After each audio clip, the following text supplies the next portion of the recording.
Ya, anggaran itu memang harus efektif, efisien. Mungkin dari pemerintah kan ada kebocoran 30%. Nah itu kita juga kena potongan di BPD ya, BPD. Perjalanan dinas yang memang tidak efektif sehingga seperti perjalanan dinas kalau rapat harus di sana, makanya sekarang kita buat ya misalnya rapat di Mabes aja lah, di Mabes masing-masing. Kemudian kalau mau peninjauan ke daerah latihan pun bisa lewat Pikon, tidak kita harus ke sana gitu ya. Berkatu yang saya hormati Kasau dan insan media yang saya cintai dan saya banggakan. Hari ini TNI melaksanakan Rapim TNI yang diikuti oleh para isinya yang pertama saya mengucapkan terima kasih kepada para Dansat yang telah melaksanakan tugasnya di lapangan selama pelaksanaan pasca pemilu sampai pelantikan presiden terpilih, kemudian pengamanan pilkada serentak, semuanya berjalan lancar, aman, tentunya dalam pelaksanaan di lapangan berkolaborasi dengan kementerian, lembaga, instansi terkait seperti kepolisian. Kemudian juga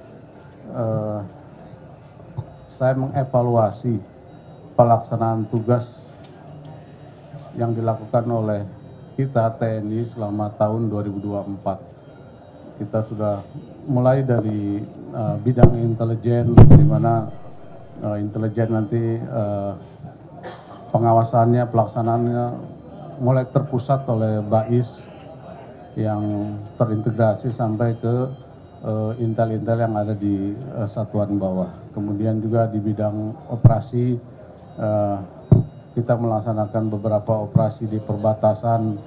Kita sudah memberikan reward kepada prajurit yang sudah menangkap peredaran narkoba lewat perbatasan, kemudian juga illegal mining, illegal logging, fishing dan sebagainya. Kita berikan penghargaan kepada prajurit yang sudah melaksanakan tugas dengan baik. Kemudian juga pelaksanaan operasi di Papua juga smart power sudah dilakukan dengan program-program dari pemerintah kita laksanakan sampai di daerah-daerah terpencil. Kita bisa memberikan bantuan di makan bergizi gratis yang dilakukan oleh para prajurit di lapangan sehingga program pemerintah dapat berjalan dengan lancar. Kemudian juga di bidang personil, mulai rekrutmen kita taruna, kita dengan menggunakan standar yang baik sehingga kita menghasilkan sumber daya manusia ke depan, calon-calon pemimpin di TNI akan lebih baik. Kemudian juga di bidang logistik, perlengkapan yang digunakan oleh TNI untuk mendukung pelaksanaan tugas juga kita evaluasi, kita lewat sistem button up. Jadi apa yang digunakan, apa yang dibutuhkan oleh prajurit, itu yang kita beli. Sehingga anggaran yang diberikan oleh negara bisa efektif, efisien. Kemudian di bidang latihan juga kita sudah mulai merubah doktrin-doktrin kita yang operasional, seperti kita membuat satuan cyber di mana pasukan yang kita bentuk personilnya memang dari personil dari warga sipil yang sudah memiliki kemampuan cyber. Kita jadikan tentara. Tugasnya yaitu untuk membantu juga program pemerintah di bidang cyber yang sekarang sudah marak. Kemudian kita butuh juga dokter-dokter, kita ada pendidikan perwira PK, kita ambil spesialisasi dari universitas di kedokteran, kemudian yang punya kemampuan hukum, psikologi, sehingga TNI ini diisi oleh personil-personil yang selain kita didik untuk komandan, kita juga ada untuk staffing, untuk mendukung kegiatan pelaksanaan tugas militer. Demikian. Terima kasih.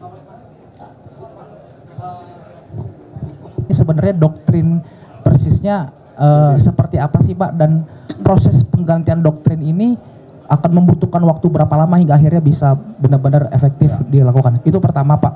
Kedua, soal cawe-cawe yang tadi Bapak sempat singgung dalam pengarahan cawe-cawe penerimaan prajurit. Nah, ini Bapak apakah nanti akan ada sistem penerimaan prajurit yang lebih baik supaya menghindari potensi adanya cawe-cawe seperti yang Bapak sampaikan tadi? Ya, terima kasih.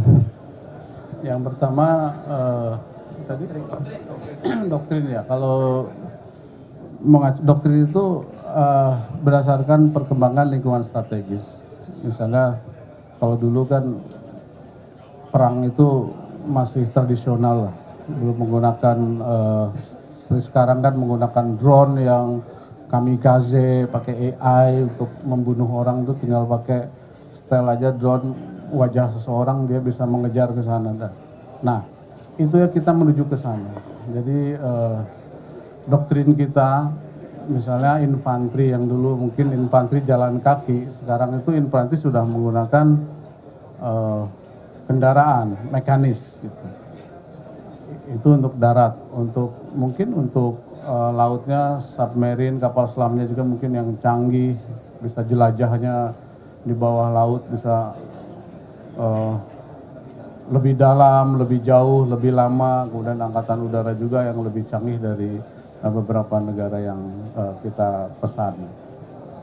Kemudian juga tadi yang saya sampaikan, cyber, kita sudah memiliki satuan cyber, di mana kalau negara lain itu sudah ada angkatan keempat ya, cyber, satuan cyber. Kita sebenarnya sudah ada satuan cyber, kita optimalisasikan. Yang tadi itu dengan rekrutmen dan sebagainya.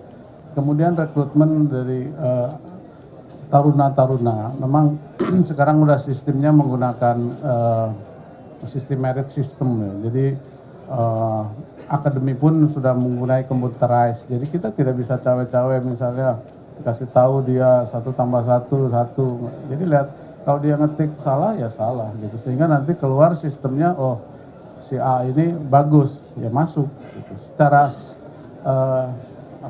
automatically dia terpilih langsung lewat computerized ya. Demikian juga psikologi seperti itu. Jadi langsung dinilainya lewat computerized secara sistematis. Jadi kita nggak bisa cawe-cawe lagi. Yang bisa kelihatan mungkin kesehatan ya. Kalau kesehatan kan lewat dokter, kemudian lari kan gitu. Dan itu terukur. Jasmani itu terukur. Dia mungkin ya memang kalau mau masuk harus latihan dengan baik jasmaninya, kemudian psikologinya juga harus baik. Izin Pak, saya Heru dari Radio El Sinta. Pak, izin terkait dengan perekrutan TNI, katanya tadi dibahas juga terkait disabilitas Pak ya. Izin, ini sejak kapan nanti diberlakukannya Pak? Terima kasih. Kita melihat Polri sudah itu dalam rangka untuk pelaksanaan tugasnya. Kita juga mungkin nanti kita akan adakan Pokja, evaluasi apakah TNI perlu juga disabilitas bisa masuk ke TNI. Tujuannya dalam rangka mendukung tugas pokok. Saya Pak Habibie dari Merdeka.com Pak. Tadi kan sempat di video sempat ditayangkan adanya kenaikan tunjangan. Izin Pak Habibie dari Merdeka.com. Tadi di video sempat ditayangkan adanya kenaikan tunjangan dan gaji dari prajurit. Nah ini baru-baru ini kan ada kementerian ini dipotong lah anggarannya. Nah TNI sendiri apakah juga nantinya berpengaruh ada pemotongan anggaran terkait dengan perawatan, alutsista dan sebagainya, apa gimana Pak? Terima kasih. Ya, anggaran itu memang harus efektif, efisien. Mungkin dari pemerintah kan ada kebocoran 30%. Nah itu kita juga kena potongan di BPD ya, BPD. Perjalanan dinas yang memang tidak efektif, sehingga seperti perjalanan dinas kalau rapat harus di sana, makanya sekarang kita buat ya misalnya rapat di Mabes aja lah, di Mabes masing-masing. Kemudian kalau mau peninjauan ke daerah latihan pun bisa lewat Pikon, tidak kita harus ke sana gitu ya. Ya yang efektif efisien kita gunakan untuk kita juga di Mabes TNI yang nggak efektif, biasanya kita kita cari kegiatan-kegiatan yang memang efektif, seperti saya mau membangun sarana-sarana barak untuk prajurit, pendidikan, mungkin kita lebih ke situ, bisa digunakan untuk mendidik prajurit, ataupun untuk kalau ada bencana alam bisa untuk barak siaga dan sebagainya. Untuk alutsistanya sendiri Pak, untuk perawatan dan alutsistanya sendiri Pak, ada pengurangan nggak Pak? Alutsista Tidak ada Pak ya? Siap. Izin Pak Panglima. Satu lagi Pak, terakhir Pak. Pak, kompas.com Pak, izin Pak.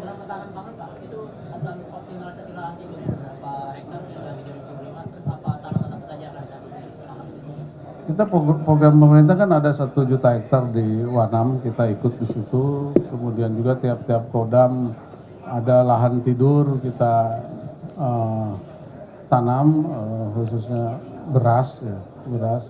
Dengan tujuan kita sudah bersinergi kolaborasi dengan Kementerian Pertanian. Kemudian nanti kalau sudah pasca jualnya kita harus koordinasi juga dengan Bulog, sehingga kepastian hidup petani ini ada ya. Jadi ditanam, kemudian ada yang nampung dibeli di Bulog untuk cadangan nasional. Izin Pak Panglima, terakhir Pak, Serian dari kompas.com Pak. Ya, ini Pak, tadi Bapak juga di Rapim juga memberikan pengarahan, kita tahu bersama bahwa Rapim ini juga bagian dari evaluasi dari seluruh jajaran TNI gitu, dari tahun sebelumnya, dan kedepannya TNI akan seperti apa. Nah, ini kan TNI berusaha untuk semakin dekat dengan rakyat gitu Pak Panglima. Tapi kemarin kita tahu ada insiden di Deli Serdang yang berulang gitu Pak Panglima. Nah mungkin apakah ada langkah-langkah konkret dari TNI gitu, khususnya bagaimana cara menghadapi hal-hal tersebut agar tidak terulang kembali gitu Pak Panglima, untuk mempererat hubungan dengan masyarakat seperti itu. Apakah ada mungkin akan mengubah doktrin itu salah satunya untuk terkait hubungan dengan rakyat, memperbaiki hubungan dengan rakyat gitu. Terima kasih Pak Panglima. Ya, terima kasih, dari Kompas sudah menyatakan kalau TNI kepuasan masyarakat 94,2. Nah, itu akan kita pertahankan. Tadi saya bilang kalau prajurit yang berprestasi kita akan kasih reward, reward. Kita akan kasih sekolah mungkin mendahului dari teman-temannya. Kemudian juga mungkin bisa melaksanakan operasi ke luar negeri, rewardnya seperti itu. Dan kalau yang melanggar seperti tadi itu ya kita kasih punishment. Terima kasih.